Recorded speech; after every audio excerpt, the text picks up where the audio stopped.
Ranking NBA players is useless, but it's also really fun. Every NBA fan at some point has created their own ranking. It's like our official pastime at this point. And with a game as data-driven and awards and accomplishments as absolute as the NBA has, you'd think ranking players would be a fairly simple task. But despite the countless efforts to make a flawless, coherent all-time ranking of NBA players, no one can seem to get it quite right. Some players ranked too high, others too low, some not even ranked at all. Make any of these mistakes and your ranking will immediately get dismissed. The latest attempt of this fleeting endeavor came last week from Bleacher Report when they released their top 100 NBA players ever list, a ranking that seemed relatively good but was met with an onslaught of criticism. Like everyone else that made an attempt before them, this list was not accurate. Not good enough.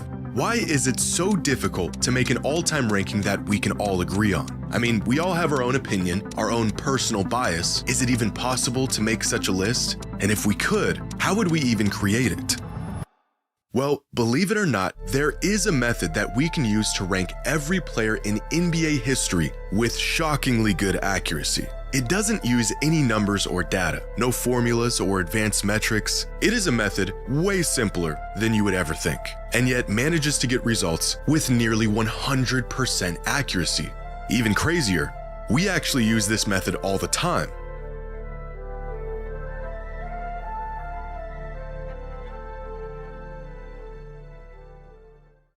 Today's video is sponsored by SeatGeek. Whether you're looking for concert tickets or the best seats at the game, SeatGeek has it all. The #1 rated ticketing app with over 28 million downloads. On SeatGeek, there are more than 70,000 listed events from sports to concerts to festivals and more. For years now, I've been exclusively using SeatGeek to find the best tickets for everything, including my Blazers, where I can browse seating, search for tickets, and get the best deals. And with every ticket backed by their buyer guarantee, once I buy my ticket, I know I'm good to go. And right now, you can get 10% off any tickets by downloading the SeatGeek app and using the promo code JxmyHighroller. Just click the link in the description to download the app and have the code automatically added to your account to use at any time. That's promo code JxmyHighroller for 10% off any tickets, only on SeatGeek. Last week, Bleacher Report released their top 100 NBA players ever list. And to absolutely no one's surprise, people were not happy about it. Among some of the more glaring complaints about Bleacher Report's list include Shai Gilgeous-Alexander, the now MVP, Finals MVP, and champion, not even making the list. Jason Tatum landing at 93. John Stockton ranked ahead of players like Chris Paul and Kawhi Leonard, and of course Kobe Bryant falling outside of the top 10. Despite polling their staff of NBA experts, writers, and editors, the results of this comprehensive ranking only left people confused and annoyed. Ranking players should not be this difficult, and yet it is. But to understand why it's so difficult, we first need to understand why every ranking, no matter how thought out it is, how logical the criteria is, how much data was used, always falls short. One popular approach that some fans and experts have taken over the years is the formula method. Create a point-based system and apply those points to various factors like career stats, accolades, and impact to make an objectively accurate ranking. A method that has been tested countless times with varying levels of success. Last year, John Hollinger, longtime NBA analyst and a man credited with creating some of the first advanced NBA statistics, created a formula to determine his all-time top 100 list. His criteria being a point-based system that put varying levels of weight into factors like MVP shares, Finals MVPs, win shares, and career box plus minus. A formula that resulted in LeBron as the GOAT, Jordan 2nd, Kareem 3rd, Duncan 4th, and Karl Malone 5th all time. This list also features Harden at 13, Hakeem at 19, Steph all the way down at 27, and Isaiah Thomas at 65. This Reddit user went through the trouble of creating an entire model from scratch to achieve the goal of, as he put it, quantifying careers using a formula that combines accolades with simple advanced stats while compensating for era and benchmarking, plus adjusting the weights of the formula against approximate expected rankings using least squared regression. In other words, he used a whole lot of stats and accolades, made some applicable adjustments, and put together an all-time top 100 ranking. The results came in, and people hated it. The glaring flaw in this method, as well as every other method that attempts to be completely objective in its approach, is that it's not objective. Even concrete things like stats and awards will inevitably have some sort of weight or value attached to them based partially off of opinion. What is a championship worth, and how do you factor it in? Should there be an era tax on players who played half a century ago? If there is, when does it no longer apply? The 80s? 90s? Is peak more important than longevity, or is it the other way around? Even awards themselves, like MVPs and DPOYs, are voted on by people with their own personal bias. Creating some sort of formula involves attributing value to all of these things, but without any impartial method of weighing all of these factors without injecting some sort of personal bias, the pursuit of creating a perfectly accurate ranking becomes virtually impossible. So, what if we just remove the personal bias? What if we strictly use data and numbers, two important factors that have no bias, to make a completely accurate and nonpartisan all-time ranking? Well, because the rankings get really weird really fast. For example, Box Plus Minus has Nikola Jokic as far and away the best player of all time. It also has Luka Doncic 4th, David Robinson 6th, and Tim Duncan 19th. But in the right hands, and with enough data, and when used in conjunction with one another, a purely data-driven approach could lead us in the right direction. And this is what Ben Taylor of Thinking Basketball did back in 2017 when he created his top 40 list. As Ben says when describing his methodology, "I won't attempt to balance Kobe's championships with Shaq, nor do I care about accolades like all-star teams or the number of Hall of Fame teammates someone played with. I also don't care about how many rings a player won. The very thing I'm trying to tease out is who provided the most lift." Instead of trying to assign value to things like rings and MVPs, Ben's list ranks players based on who provided the largest increase in the odds of a team winning a championship over the course of their career. Ben's specific method and reasoning is probably the best out there when it comes to seeking an objective ranking, using the best advanced metrics available and using them logically to find the most accurate conclusion. The results of this experiment were eventually updated in 2022 and are generally accepted as a really solid list without the outliers or massive holes that other lists have. The only problem is, this is not an all-time player ranking. As Ben stated, this list is a player evaluation, not necessarily a ranking of the greatest players of all time, and it's evaluating how good these players were, their abilities and their effectiveness in using those abilities, not how great they were or what they accomplished. A great exercise in determining which players had the largest impact on the court, but not the best method in determining how that impact actually translated to tangible success. For example, this method is providing evidence that Karl Malone had a larger statistical impact than Stephen Curry over the course of his career, but I'm not sure if there's a single human being on planet Earth that would argue Karl Malone is greater than Steph is. Using purely statistics and data to rank players removes valuable context that certainly matters when evaluating how great they were throughout their career. However, allowing awards and achievements to partially dictate rankings will inherently skew the results due to personal bias and variance of opinion. So looking at it through either of these lenses will lead you to inaccurate results. But maybe we're looking at this through the wrong lens altogether.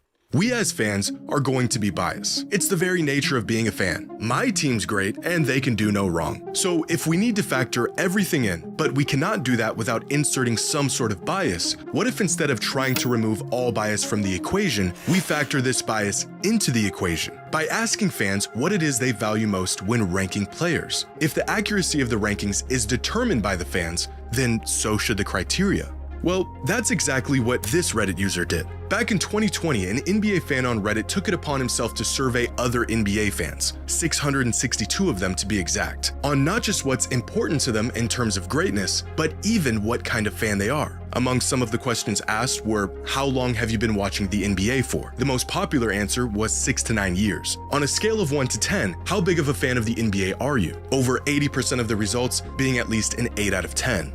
But here's where things get interesting. One of the questions asked was, what do you think is more important in a player's career? Team success or individual success? 52% of voters said team success and 48% said individual success. Almost an even 50-50 split between NBA fans in response to a very important question with two very different answers. Even more revealing, voters were asked, what are the top 3 most important measures when evaluating who the greatest of all time is?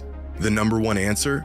Career stats, followed by number of championships, number of regular season MVPs, total win shares, and career advanced statistics. the near 50-50 split between the importance of team success versus individual success visible in the almost even voting split between career stats and number of championships. One person can make their rankings based on how good a player was, meanwhile another person could make their rankings based on how much success a player had. Two completely different criterias. So how exactly can we make a player ranking that is agreed upon if we can't even agree on what actually matters, or at least what matters most? No matter what approach you take, no matter how much personal bias or opinion you try to take out of it, the results will always end up skewed in some sort of direction. There's just too many factors, difference in opinion, difference in what matters most from fan to fan.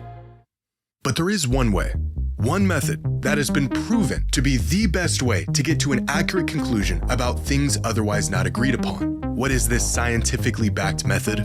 It's the exact one Bleacher Report used. Ask people, have you ever seen the show Who Wants to Be a Millionaire? Let's play Who Wants to Be a Millionaire right now. It was a game show where contestants would answer a series of multiple choice questions, with each correct answer winning them more money and progressively getting more difficult until the eventual $1 million question. Now, this game show would feature one sole contestant at a time who had to answer these questions by themselves. However, each contestant was granted what were called lifelines, tools the contestant could use to help them answer difficult questions. These 3 lifelines were 50-50, eliminate 2 of the 4 options in a multiple choice question, leaving the contestant with a 50% chance of getting the right answer. Phone a friend, where the contestant could call a friend live on the show for help. And the third one was Ask the Audience, where each member of the audience would vote on what they thought was the correct answer to any given question. All of these lifelines were valuable, but one of them in particular resulted in the correct answer far more than the others. The 50-50 lifeline, as the name suggests, got contestants to the correct answer about 50% of the time. Phoning a friend resulted in contestants getting the correct answer 66% of the time. But asking the audience resulted in the correct answer 92% of the time. By far, the most accurate method of coming to the correct answer for any question in the show's history. And this is a demonstration of a concept known as the wisdom of the crowd, an idea that refers to the collective judgment of a group of people often being more accurate than the judgment of any single individual, even an expert. And it is an incredibly accurate method of arriving on the correct answer to any logical question. In 2011, the BBC network put this concept to the test by filling a jar with jelly beans and asking 160 contestants how many jelly beans they thought were in the jar. The answers were absolutely insane, ranging from 500 to 50,000, and yet somehow their collective average was unbelievably close to the actual number. After conducting their experiment, it was revealed that there were exactly 4,510 jelly beans in the jar. The average guess among all 160 participants? 4,515. Despite their variance in answers, on average, the participants were able to get within 99.9% of the correct answer. By aggregating the opinions or estimates of many individuals, the errors and biases of individual judgment tend to cancel each other out, leading to a collective result that is closer to the truth. And in possibly the most roundabout way I could conjure up, I think this same exact concept can be applied to ranking NBA players on an all-time list. Regardless of what the individuals value most and our own personal bias, if you ask enough people, chances are you'll more than likely end up at an accurate result. Better than strictly using stat-based metrics, better than the eye test or a combination of multiple factors. Simply asking people who the greatest players of all time are will show you exactly who the greatest players of all time are. And evidence of this can be found within the results of Bleacher Report's ranking. Someone ranked Kobe Bryant 18th all time. Their personal top 100 ranking is probably a little wacky, but this vote inadvertently balances out someone else who voted Kobe 4th all time. Same goes for every single player on this list. Someone had Jokic 12th all time, another voter had him 28th, and everyone else had him somewhere in between. The range of votes for Charles Barkley are probably the largest of any player on this list, with one vote for him as the 18th greatest player and another with him as the 74th greatest player. With individual rankings like this, you'd think the final result would be a mess, and yet Barkley ended up being ranked 25th all time, right about where he should be. Can we make a completely accurate ranking of the greatest NBA players ever? Well, we can get really close. In terms of how we would create it and what it would look like, you're looking at it. This isn't a matter of opinion, it is a statistical principle. As Bleacher Report put it when describing their methodology, it's an impossible task, especially when confronted with the reality of comparing players from different eras. Stats help, but calculators won't ever figure all of this out. But asking enough people just might.